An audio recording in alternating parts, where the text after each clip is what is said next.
Respirasi adalah proses oksidasi dalam sel untuk melepaskan energi yang diperlukan dalam berbagai aktivitas organisme hidup.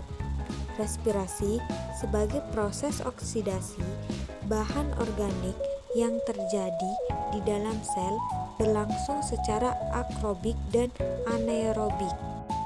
Dalam respirasi akrob diperlukan oksigen dan dihasilkan karbon dioksida serta energi. Sedangkan dalam respirasi anaerob, oksigen tidak tersedia dan menghasilkan senyawa selain karbon dioksida, misalnya seperti alkohol asetaldehida atau asam asetat dan sedikit energi. Respirasi adalah proses penguraian bahan makanan yang menghasilkan energi. Respirasi dilakukan oleh semua penyusun tubuh, baik sel tumbuhan maupun sel hewan dan manusia. Respirasi dilakukan baik pada siang maupun malam hari. Setara dengan kita ketahui, dalam semua aktivitas makhluk hidup memerlukan energi.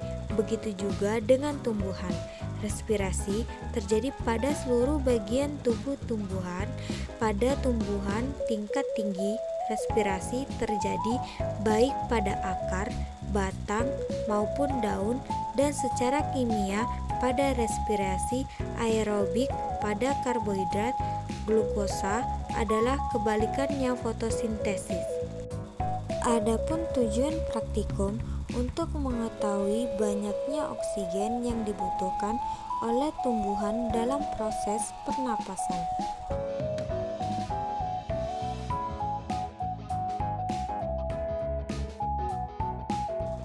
Pertama, siapkan alat dan bahan yang digunakan.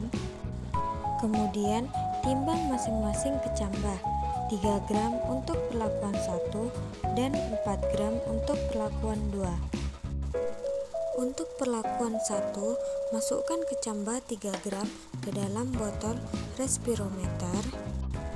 Kemudian, masukkan 3 butir KOH kristal ke dalam botol respirometer. Lalu, tutup botol dengan penyumbat yang mengandung pipa berskala dan berikan vaselin pada mulut tutup botol secukupnya sehingga benar-benar rapat agar udara luar tidak mempengaruhi tekanan di dalam botol. Tetesi oesin pada ujung batang respirometer yang terbuka. Tempatkan oesin tepat pada angka 0. Apabila tidak tepat di angka 0, maka perhitungan harus dikurangi dengan angka awal. Kemudian, letakkan instrumen pada meja yang datar. Amati pergerakan oesin tersebut dan catatlah kecepatan bergeraknya sebanyak 3 kali dalam jangka waktu masing-masing selama 5 menit. Ulangi cara yang sama untuk perlakuan 2.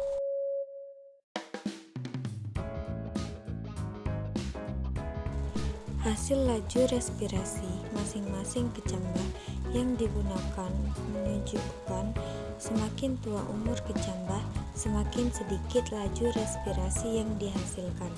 Hasil ini sesuai dengan pernyataan Saliburi dan Rosa 1995 yang menyatakan bahwa tumbuhan muda menunjukkan laju respirasi yang lebih tinggi dibandingkan tumbuhan yang tua. Tumbuhan juga mempengaruhi laju respirasi.